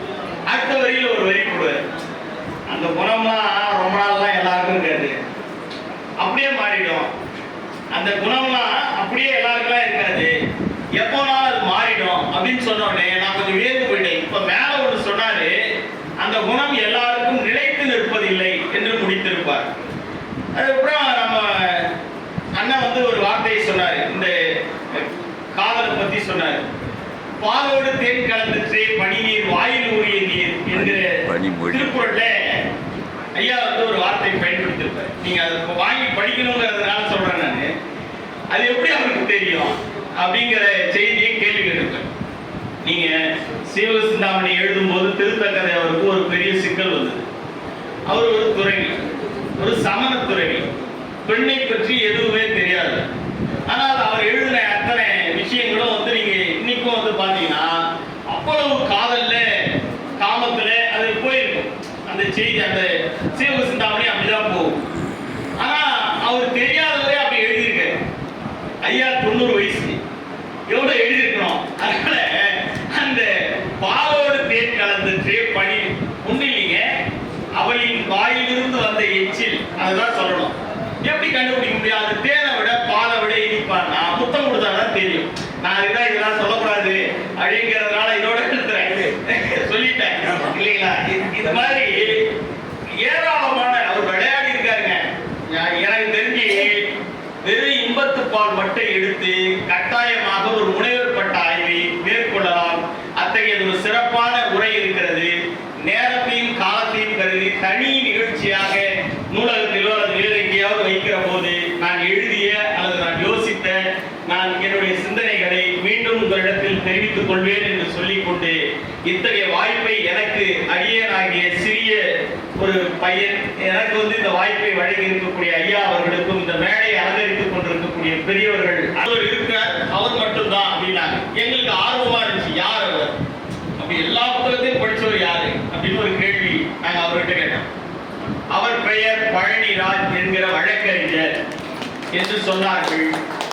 இன்றைக்கும் அது தொடர்கிறது. நீங்கள் மாவட்ட மைய நூலகத்தில் வருகிற நூல்கள் முதலாவதாக சாய்ராமோ வள்ளியக்காவோ வெங்கடேசனோ ஒரு புது நூல்கள் வந்தால், ஐயா இது தொடர்பான நூல்கள் வந்திருக்கு, நிறைய நூல்கள் வந்திருக்கு தகவல் சொன்னவுடன் அந்த நூல்களை வாசிக்கிற பழக்கம் இன்றைக்கும் வைத்திருக்கிற ஒரே நபர், தன் வீட்டில் மிகப்பெரிய நூலகத்தை அமைத்திருக்கக்கூடியவர், சரியான பொருத்தமாக ஆங்கில புலமை பெற்றவர் திரு ஐயா பழனிராஜ் ஐயா அவர்கள் ஆங்கில விளக்கம் தர அன்போடு அழைத்து மகிழ்கிறேன்.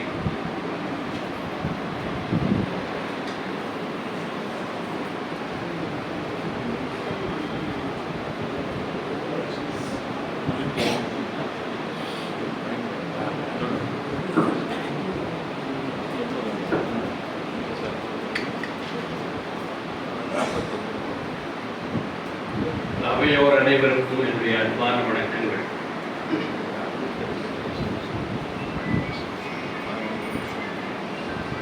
பாரதியை பார்த்து ஒருவன் கேட்டான், உங்களுடைய தொழில் என்ன என்று கேட்டான். பாரதிக்கு அப்போது 30 வயது. பாரதி சொன்னார், கவித்துவமாக சொன்னார், எமக்கு தொழில் கவிதை, நாட்டு பிழைத்தல், இவை பொழுதும் சோறாக இருத்தல்.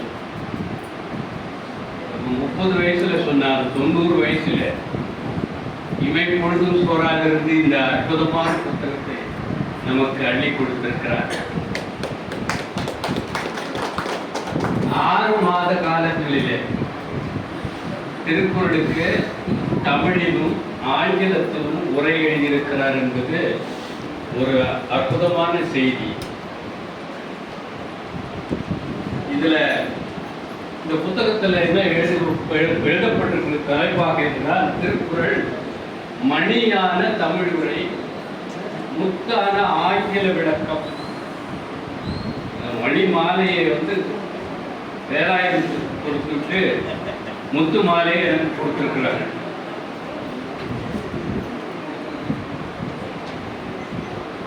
பேராசிரியர் அவர்கள் பேசும்போது சொன்னார்கள் முன்னுரையில,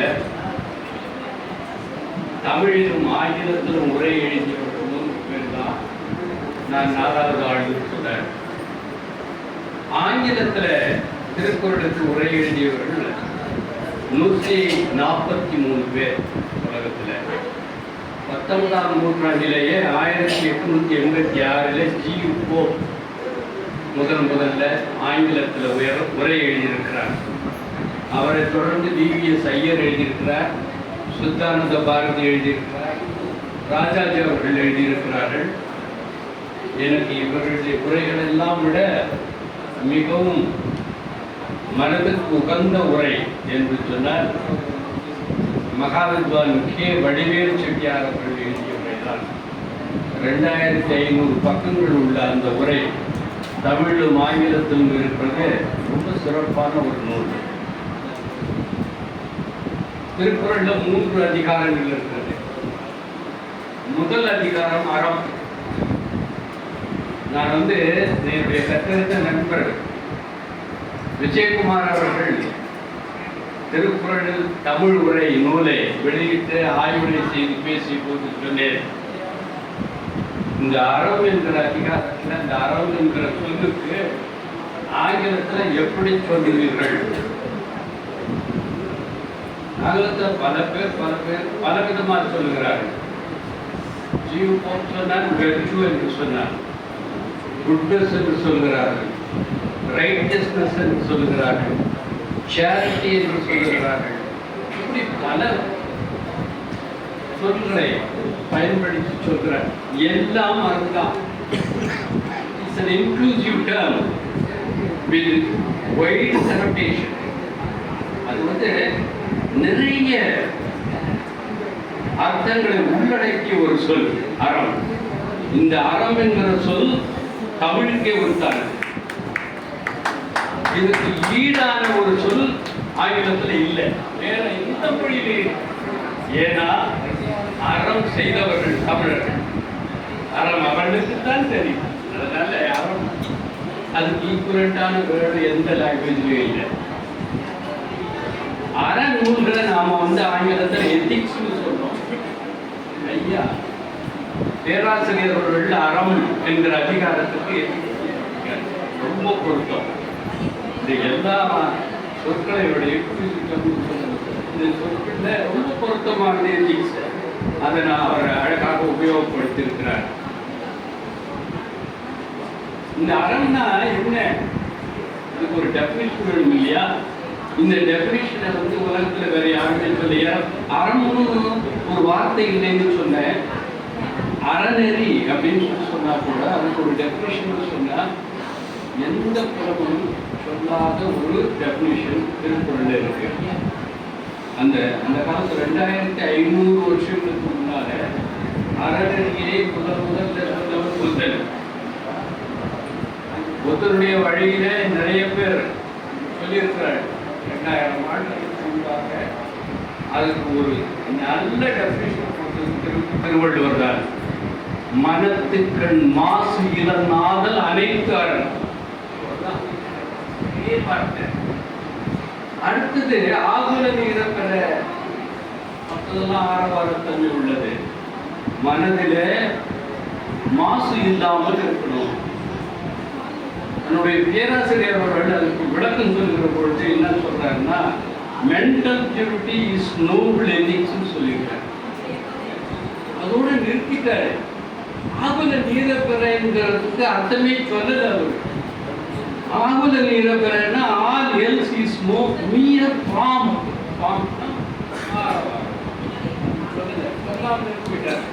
ஏன் சொல்லலைன்னா அதுலயே அடக்கம். அதான் mental purity is noble ethics அப்படின்னு சொல்லிட்டு எல்லாம் முடிஞ்சிடுச்சு. முடிஞ்சிட்ட பிறகு அதையே தொடர்வாரு, அதனால விட்டுட்டாரு. இதுல இந்த அறம், அந்த அறத்துப்பால இருக்கிற ஒரு முக்கியமான ஒரு பாட்டு என்னன்னா செய்யும். தகுதியானவன் யார் உலகத்துல? தகுதியானவன் யார் உலகத்துல? இதுதான் அறம். தக்கார் தகவலர் என்பது அவரவர் எச்சத்தால் உணரப்படும், காணப்படும். அப்போ ஒருவன் தகுதியானவனா அல்லது தகுதியற்றவனா என்பது அவன் இறுதி காலத்தில் விட்டு செல்லும் எச்சத்தினால் உணரப்படும். இதுதான் காணப்படும் அந்த குறள். இந்த எச்சம் என்கிற வார்த்தை பாருங்க, இந்த எச்சம் என்கிற வார்த்தைக்கு வந்து நிறைய பேர் நிறைய விளக்கங்கள் கொடுக்கிறார். பொதுவாக சொல்லப்படுகிற விளக்கம் என்னன்னா, அவர்கள் விட்டு செல்கிற பிள்ளைகள், ஆண் பிள்ளைகள், பெண் பிள்ளைகள், இவங்க தான் எச்சம் அப்படின்னு சொல்லி முடித்து விட்டார்கள். அப்படி தகுதியானவர்கள் அவருடைய பிள்ளைகளை வைத்து நிர்ணயிக்கப்படுகிறார்கள் என்று சொன்னால், இந்த நாட்டினுடைய தந்தை என்று கருதப்படுகிற மகாத்மா காந்தியினுடைய பிள்ளை அவன் வீணாய் போனான், குடிகாரனாய் இருந்தான். அப்போது காந்தி தக்கார் இல்லையா? தக்கார் இல்லையா? இது போல பல உதாரணங்கள் இருக்கிறது. அதனால அந்த பிறப்பு, அந்த ஆஃப்ஸ்பிரிங்ஸ்னு ஆங்கிலத்தில் மொழிபெயர்த்திருக்கிறார் சீப்போ. அது சரியான மொழிபெயர்ப்பா என்று சொன்னால் என்னால் ஏற்றுக்கொள்ள முடியவில்லை. ஆனால் ஐயா அவர்கள் சொன்னார்கள், good deeds, good and bad deeds சொல்லியிருக்காரு. அதுதான் பொருத்தம். ஒருவன் தகுதியானவனாக வாழ்ந்தானா என்பது எதனால் நிர்ணயிக்கப்படும் என்றால், அவன் செய்த செயல்களால் நிர்ணயிக்கப்படும். அவன் எழுதிய எழுத்துக்கள், அவன் பேசிய பேச்சுக்கள், அவன் செய்த செயல்கள், அவன் ஆற்றிய தொண்டுகள், இதெல்லாம் தான் எச்சம். இவைகளால் தான் உணரப்படும். அதனால it is determined by good and bad deeds அழகாக சொல்லியிருக்கிறார். இதுதான் பொருத்தமான ஒரு உரை. இன்னொரு குறள் இருக்கு. நம்ம தமிழ் உரையை பற்றி சொல்கிற போது வேலாயுதம் அதை குறிப்பிட்டார். தெய்வம் தொழாள் தொழுநன் தொழுதெழுவாள் பெய்யன பெய்யும் மழை. ஒரு பெண் தெய்வத்தை தொழ மாட்டாளா? அப்ப தெய்வ நம்பிக்கை இல்லாதவளா? கொடுநன் தொழுதெழுவாள், புருஷனை மட்டும்தான் கும்பிடுவா. அப்போ தெய்வத்தை கும்பிட மாட்டாரா? அதுக்கு ரொம்ப அழகா தமிழிலே விளக்கம் சொல்லியிருக்கிறார். தெய்வத்தை பின்னிறுத்தி கணவனை முன்னிறுத்தி தொழுகிறாள் என்று சொல்லியிருக்கிறார். அப்போ அவ பெய்னு சொன்ன உடனே மழை பெய்யுமா? அப்போ ஒரு பெண் மழை பெய்யணும்னு சொல்லி மழை பெய்யலன்னா அவ கற்பில்லாதவளா? அது நமக்கு ரீசனபிளா தெரியல. அப்போ பெய்யன பெய்யும் மழை அப்படின்னு சொன்னா நேரடியான ஒரு பொருள். அவள் பெய் என்று சொன்னவுடன் மழை பெய்யும் என்பது அல்ல. மழை போன்றவள் பெய்ய வேண்டும் என்று நாம் எண்ணுகிறோமே, அப்பொழுது மழை பெய்கிறது என்று சொன்னால் அது எப்படி பயன் தருகிறதோ, எப்படி இன்பம் தருகிறதோ அது போன்றவள் அவள் என்று சொல்லும் அந்த விளக்கம் தான் சரியான விளக்கம். அது ரொம்ப அழகாக ஆங்கிலத்தில் சொல்றார் அவர். Wife who glorifies husband is like rain. அவள் மழையை போன்றவள். ஏன்னா மழை எப்படி நமக்கு சந்தோஷத்தை கொடுக்கும், அப்படி அவள் சந்தோஷத்தை கொடுக்கக்கூடியவள் என்று சொல்லுகிற பொழுது அது பொருத்தமான உரையாக அமைகிறது. இன்னொரு குறள் இருக்கு, அறத்தாறு இதுவென வேண்டாம், சிவிகை பொறுத்தாளுடன் ஊர்தானிடை.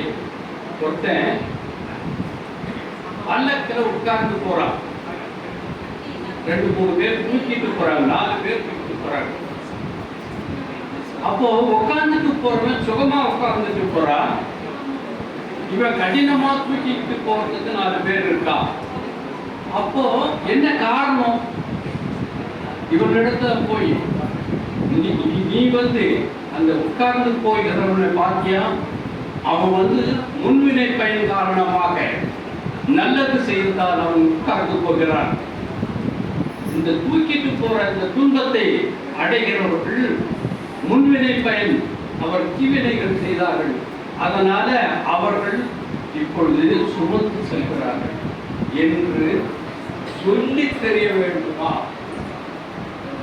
இப்படி ஒரு விளக்கம். அதாவது அறத்தாறு இது பெற வேண்டாம், அவங்க கிட்ட சொல்ல வேண்டியதில்லை, தெளிவா தெரியுது அப்படின்னு சொல்லி ஒரு அர்த்தம். ஆனா இது ஏற்புடையது அல்ல. இது ஆகம விதிகளின்படி ஏற்புடையது, அதை ஐயாவும் ஏற்றிருக்கிறார். ஏன்னா அன்றைக்கு அறிவியலர்கள் ஆரம்பித்து இன்றைக்கு வரை ஏற்றுக்கொள்ளப்படுகிற ஒரு முறை இதுதான். இது சரியான உரையா? உங்களுக்கு பெரிய புராணத்துல ஒரே ஒரு இடத்தை சுட்டி காட்ட விரும்புகிறேன். பெரிய புராணத்துல திருஞான சம்பந்தர் திருப்பூந்துறையில் என்கிற ஊர்ல உலா வருகிறார். அவருக்கு வயசு 16, ரொம்ப சின்ன பிள்ளை. ஆனா ஞானம் பெற்றவர், ஞானம் பார்த்து வந்தவர்னால பெரிய ஞானி அவர். அவர் வருகிற இடத்துல எல்லாம் பல்லக்கில் அவரை தூக்கி சுமந்து செல்வார்கள். அவர் விருப்பப்பட மாட்டார், ஆனால் அங்க இருக்கிறவர் தூக்கி செல்வார். அப்படி திருப்பூந்துறையில் அவரை தூக்கி செல்கிற பொழுது அவர் அந்த அப்பர் இருக்கிறதாக கேள்விப்படுகிறார். ஒரு கூட்டமா இருக்கு. அந்த இடத்துல போன உடனே அப்பர் எங்குற்றார் என்று கேட்கிறார். அப்போ ஒரு குரல் அவருக்கு கேட்குது, என்னன்னா அடியே நிங்குற்றேன், கீழே கேட்குது, அடியே நிங்குற்றேன்னு கேட்குது. புரிஞ்சு பார்த்தா இவரை சுமந்திருக்கு வர்றார். இந்த பல்லத்தை சுமந்துக்கிட்டு அப்பர் வர்றார். அப்பருக்கு வயசு 81, 16 வயசு பாலகனை, 81 வயசு முதியவர். அவரும் ஞானி, அவர் சுமந்து வருகிறார். இந்த அழகான காட்சியை நமக்கு படமாக பிடித்து காட்டுவது பெரிய புராணம். இந்த பெரிய புராணத்தில் காட்டப்படுகிற அந்த செய்தியை பார்க்கறது நமக்கு என்ன தோன்றுகிறது? அறத்தார் இந்தியனை சொல்ல வேண்டாம், அது தூக்கிட்டு போறவங்க, அவன் சுமந்துகிட்டு போறவனையும் பார்த்து நீங்க அறத்தாருன்னு சொல்லாதீங்க அப்படின்னு புரியும். இது 2வது விளக்கம்.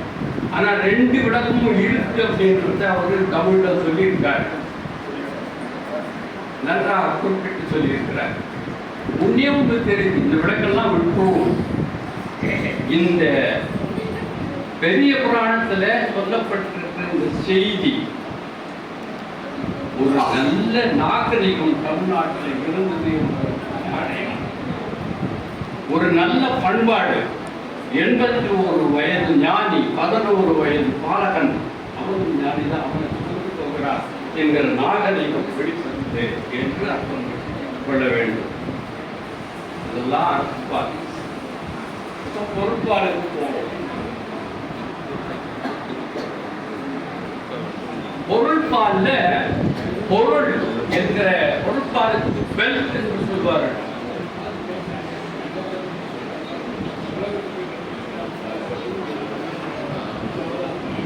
நிறைய உரையாசிரியர்கள் இருக்கும்.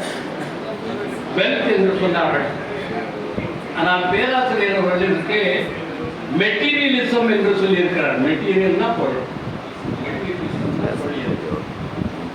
அதனால இந்த அதிகாரத்துக்கு ஒரு தனித்துவமான ஒரு சொல்லாக்கம் பேராசிரியரோட கொடுக்கப்பட்டிருக்கிறது. அதே போல உழவு என்கிற அதிகாரம் இதுல வந்து பொருள் என்கிறார். உழவு அப்படின்னு சொன்னா நமக்கு தெரியும், அக்ரிகல்ச்சர். உழவன் அப்படின்னு சொன்னா ஃபார்மர், இல்லைன்னா அக்ரிகல்ச்சர். அது நமக்கு எல்லாருக்குமே தெரிஞ்ச ஒரு சொல்லாடல்.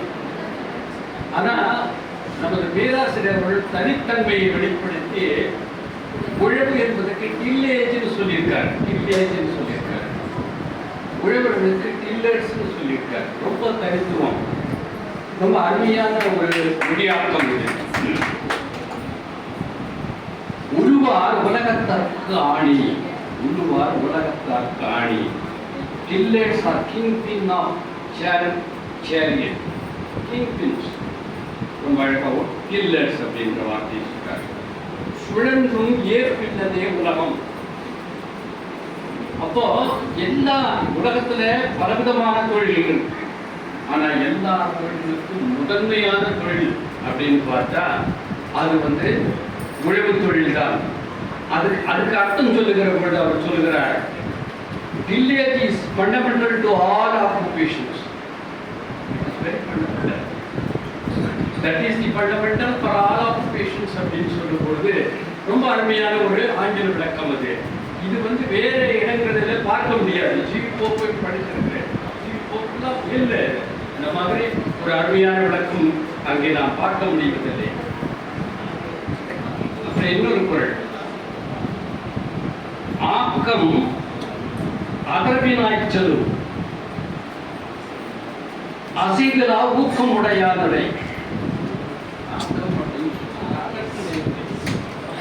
அதர்ஷ்ட தேவன் ஒருத்தர் பார்த்து ரொம்ப அதிர்ஷ்டம் செஞ்சோம்பா, அவனுக்கு என்ன நல்லா இருக்கான், அதிர்ஷ்டம் செஞ்சோம் அப்படி சொல்லி நீங்க வந்து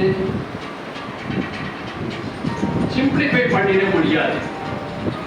அவன் அதிர்ஷ்டம் செஞ்சவன்னா உழைத்திருக்கிறான் அப்படின்னு அர்த்தம். அவனை அதிர்ஷ்ட தேவதை தேடி போகுமா. ஆக்கம் அகர்வினாய்ச்சி சொல்லும்.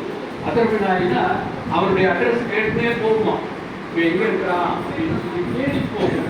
ஆக்கம் அகர்வினாய் சொல்லும். யார? அசைவிலா ஊக்கம் உடையாமை. அவனுக்கு வந்து ஊக்கம் சாதாரண ஊக்கம் இல்லை, அசைவிலா ஊக்கம் இருக்க வேண்டும். அவனை தேடி அதிர்ஷ்ட தேவதை போவாள். பொருள் சொல்ல போகும் சொல்லியிருக்கார் ஐயா. இதுல ரொம்ப முக்கியமான வார்த்தை பிரயோகம் என்னன்னு சொல்றேன். இந்த உழைப்பு, ஊக்கமுடைமை. ஊக்கமுடைமை அப்படின்றதுக்கு நிறைய பேர் நிறைய விதங்கள் சொல்லியிருக்காங்க. இவர் ஐயா வந்து உபயோகப்படுத்திருக்கிறது என்னன்னா வார்த்தை எந்தூசியாசம். அசைவிலா ஊக்கம் இருக்கிற போது பவுண்டர்ஸ் எந்தூசியாசம்னு சொல்லியிருக்காரு. அது அருமையான வார்த்தை பிரயோகம். நான் இதை வந்து ஜீவ் போப்போட ஒப்பிட்டு பார்த்தேன். ஜீவ் போப் என்ன சொல்றாருன்னா, என்டியூரிங் எனர்ஜி அண்ட் பெர்சிவரன்ஸ், 3-4 வார்த்தை உபயோகம்.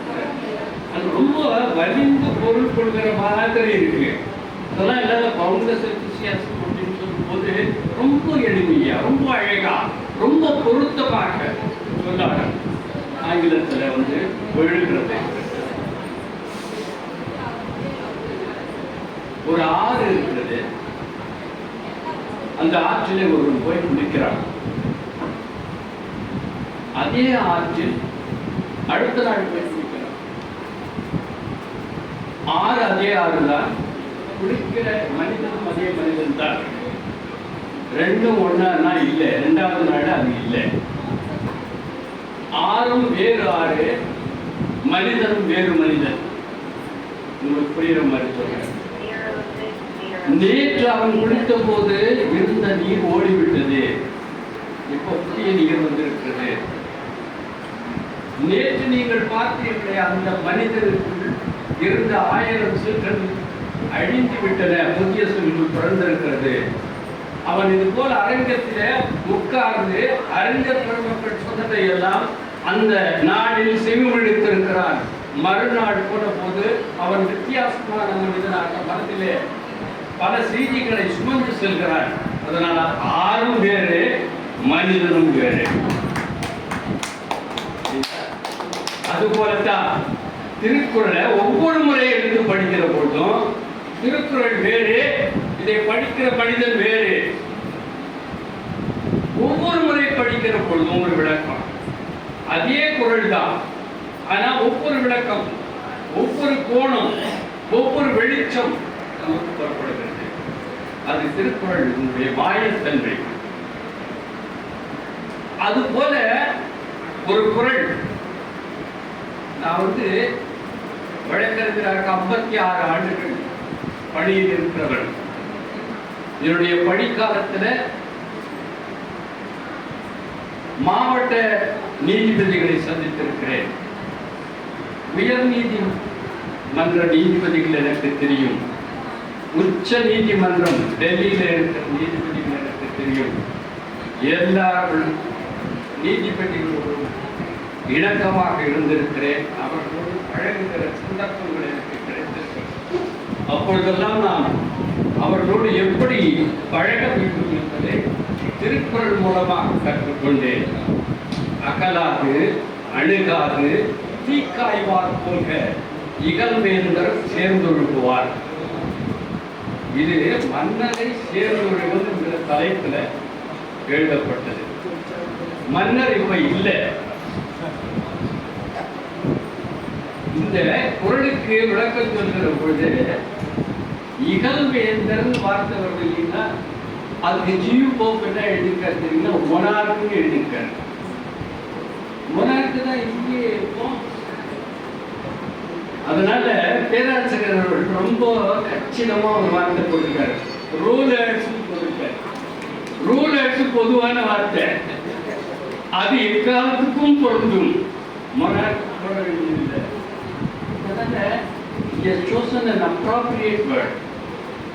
இதுதான் சொல்றாங்க, இதுதான் சரியான ஆங்கில பிரயோகம். இப்ப கடைசியாக இன்பத்திப்பார் என்னுடைய அருமை நண்பர் ரொம்ப தயக்கத்தோடு அதை அணுகினார். அந்த தயக்கம் எனக்கு இல்லை, எனக்கு வயசு இடத்துல பழகிய ஒரு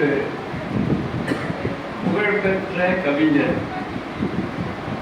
இந்திரன். இந்திரன் தமிழ்நாட்டில் முன்னணி கவிஞர்.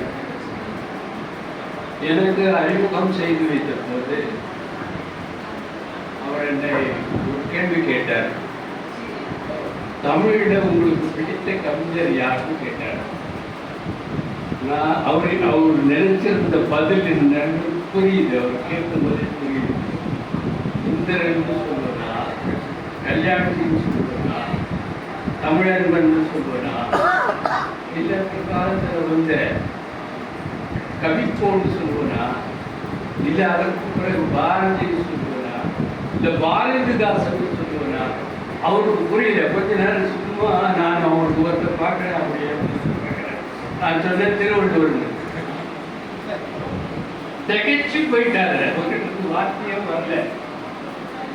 என்ன திருவள்ளுவருக்கு சொல்றாரு கவிஞராவே அப்படின்றது மனத்துல ஓடுது. அப்படிங்களான்னு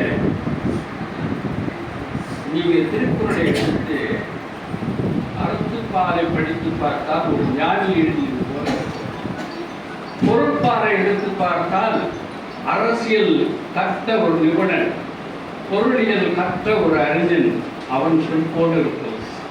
ஆனால் இன்பத்துப்பாலை படித்து பார்த்தால் அது ஒரு கவிஞன் எழுதியது போல.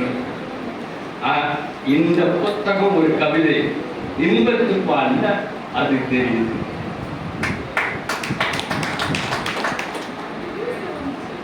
ஏன்னா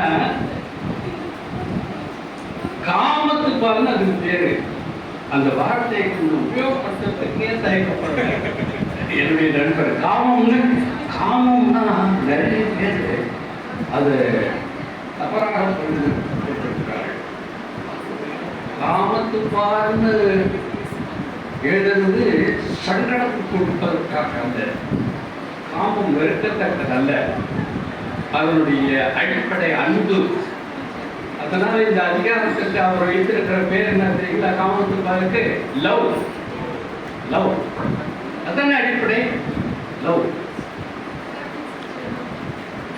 அந்த காமம் எப்படிப்பட்டது அப்படின்றது வள்ளுவன் சொல்லுகிறான், மலரின் மெல்லிது காமம்.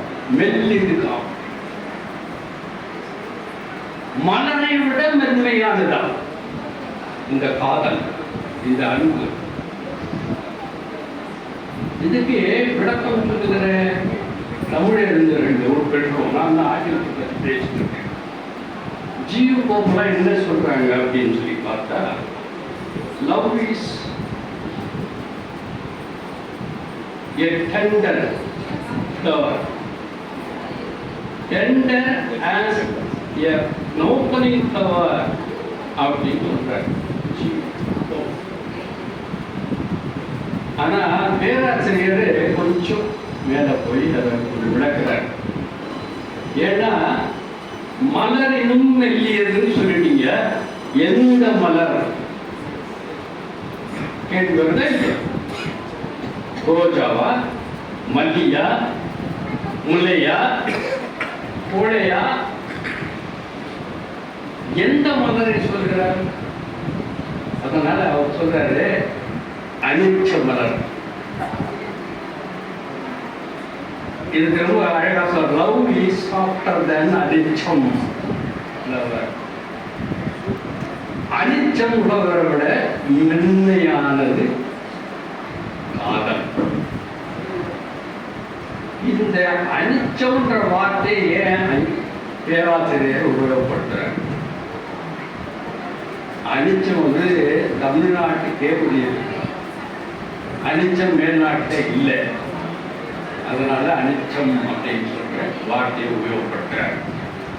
இதே போல இன்னொரு இடத்துல பார்க்கிறேன். நான் பேராசிரியர் கூட ஒரு தடவை கேட்டேன். நான் இந்த பசலை நோய் தலைவனை பிரிந்து வாழும் தலைவிக்கு வரும் நோய் பசலை நோய். இந்த பசலை நோய் அப்படின்றது நாம அகத்தினை படிக்கிற தமிழ் அறிஞர்களுக்கு நல்லா தெரியும். அகநாமத்தில் வருது, திருக்குறள்ல வருது. இந்த மாதிரி அகம் சார்ந்த நூல்கள் எல்லாம் பசலை நோய் பற்றிய குறிப்பு இருக்கு. சரி, பசலை நோய்க்கு ஆங்கிலத்துல என்ன சொல்லலாம்? சரி, ஜியு போப் என்ன சொல்லியிருக்காரு அப்படின்னு சொல்லி பார்த்தா, பல்லிச்சூ டிசீஸ் சொல்லியிருக்காரு. கலர்னு அர்த்தம், பல்லிட்டா பேருன்னு அர்த்தம். பேர்னா வெளுத்துக்கு அர்த்தம். வெளுத்துக்கு என்ன? அது வந்து அனிமிக்கா இருக்கு, ரொம்ப வலிந்து பொருள் பாடுறோம். இது ஒரு சில பொருள்களுக்கு கீழே வரும்பொழுது பார்த்து டிசீஸ் பண்ணியிருக்காரு. ஆனா அவருக்கு மனசு பொறுக்கல, அதனால தலைப்பில் வந்து பசலை டிசீஸ் எழுதிட்டார். ஏன்னா அதுக்கு ஈக்குவலண்டான வேர்டு ஆங்கிலத்தில் சொல்ல முடியாது என்பதற்காக அந்த தலைப்பில் வந்து பசலை டிசீஸ் அழகாக சொல்லியிருக்காரு. ரொம்ப அற்புதமான இன்னொரு குறள் 84. ஒரு அழகான இளம் மனைவியை ஆற தழுவி அனுபவிக்கிற இன்பம் எத்தகையது? இதை வந்து விளக்கணும். இதை எப்படி விளக்குவார்கள்? விளக்கியிருக்கார்.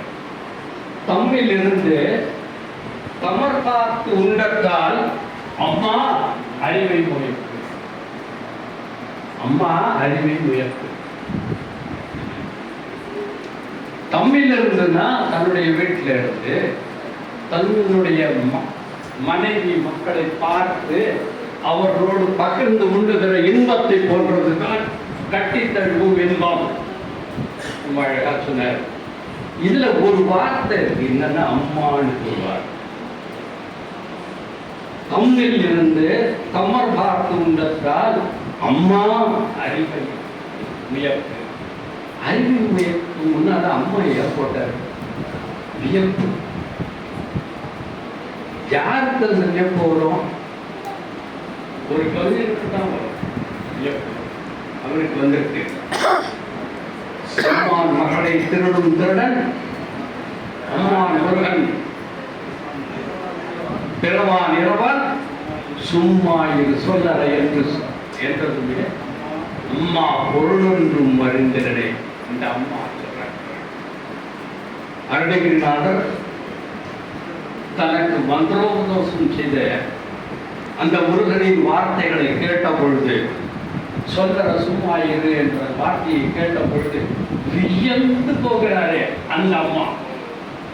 இப்பொழுது எம்மனோரால் இயம்புவதற்கு எழுதோர் யாரும் செப்பரும் உணர்க்கிறாமும் திருமுக செவ்வி நோக்கில் ஒப்பதே முன்பு பின்பு அவ்வாசகம் உணர கேட்டு இப்பொழுது அகர்ந்த செந்தாமரை வென்றது அம்மா என்று சொல்லுகிறானே கம்பன்.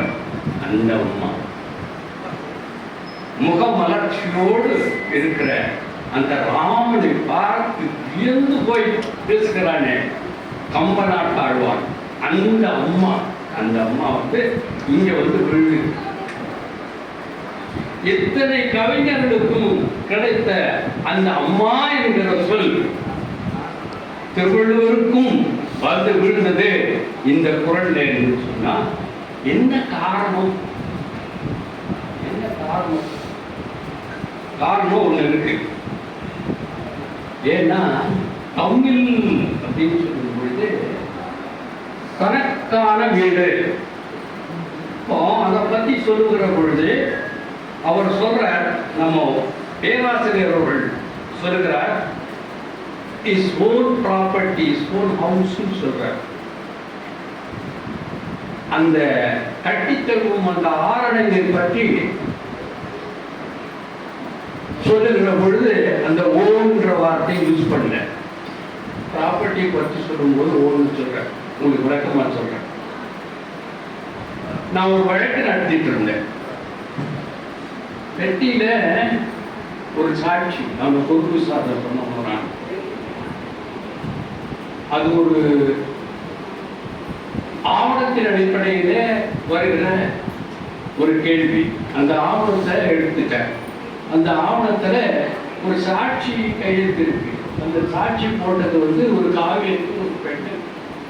அந்த சாட்சியை கேட்கிறேன், ஐயா இதுல சாட்சி போட்டிருக்காங்களே காவேரி, அவங்க யாருன்னு கேட்டேன். அவர் சொன்னாரு, நம்ம சம்சாரங்கள். நம்ம சம்சாரங்கள்னு சொன்னாரு. ஒவ்வொரு சம்சாரமா அப்படி சொல்லி என்னையும் ஏன் சேர்த்துக்கிறேன்? ஏன்னா மனைவின்னு சொல்லும்போது என் சொந்த மனைவின்னு சொல்றேன். மை ஓன் ஒய்ஃப்னு சொல்றேன். ப்ராப்பர்ட்டி சொல்லலாம், மை ஓன் ப்ராப்பர்ட்டி. ஏன்னா ப்ராப்பர்ட்டி பத்தி டிஸ்பியூட் வரும். பக்கத்து வீட்டுக்காரங்க டிஸ்பியூட் பண்ணலாம், அந்த பங்காளியை டிஸ்பியூட் பண்ணலாம், யாராவது ப்ராப்பர்ட்டி டிஸ்பியூட் பண்ணலாம். ஆனா மனைவி யாரும் டிஸ்பியூட் பண்ண முடியாது. அதனால லேடி லவ் மட்டும் சொன்னாரு, ப்ராப்பர்ட்டி டிஸ்பியூட் ப்ராப்பர்ட்டி ஓன்றதுல அழகா உபயோகப்படுத்திட்டாங்க. அது இருக்கும்போது தமிழ்ன்ற வார்த்தை அதற்கு சொந்தமான ஓன் ப்ராப்பர்ட்டின்னு ஏன் சொல்றாங்கன்னா, எப்பொழுது ஒரு மனிதனுக்கு மகிழ்ச்சி வரும் அப்படின்னு சொல்லி கேட்டா, தான் சம்பாதித்து கட்டிய வீடு அதுல உட்கார்ந்து தன்னுடைய மனைவி மக்களோடு உண்ணுகிற பொழுது சந்தோஷம் வரும். சரி, எப்படி சம்பாதிச்சே செய்க பொருளை வள்ளுவர் சொல்லியிருக்காரு. எப்படி பொருளை சேர்க்கணும் செய்கன்னு சொல்லிட்டாரு. எப்படி வேணா சேர்க்கலாமா? ஊரை அடிச்சு உரையில போட்டுக்கிறதுன்னு சொல்லுவாங்க இல்லையா, அது செய்யலாமா? இல்லை கருப்பு பணம் வாங்கி செய்யலாமா? இல்லை லஞ்சம் வாங்கி பணம் சேர்க்கலாமா? இல்லை தீதித்தி வந்த பொருள், திறன் அறிந்து தீதித்தி வந்த பொருள் உன்னுடைய திறமையால தீய வழிகள் நீக்கி நல்ல வழியிலே நீ சம்பாதித்த பொருளை கொண்டு நீ கட்டிய உன் வீட்டில் இருந்து நீ அழகாக உன் மனைவியோடு மக்களோடு பகிர்ந்து உண்ணுகிற சுகம் இருக்கிறது. அது அம்மா அதனுடைய கிடைத்தது. அதனால ஓன் ப்ராப்பர்ட்டியில அழகாக சொல்லி வார்த்தை பிரயோகம் சொல்லியிருக்கிற பேராசிரியர் அவர்கள் இப்படி பல கோணங்களிலே இந்த நூலை ஆய்வு செய்த அருமையான வார்த்தை பிரயோகங்களை செய்து இந்த மணியான முத்தான ஒரு பொக்கிஷத்தை நம் கைகளிலே கொடுத்திருக்கிறார். அவரை வாழ்த்தி வணங்கி வருகிறோம். நன்றி, வணக்கம்.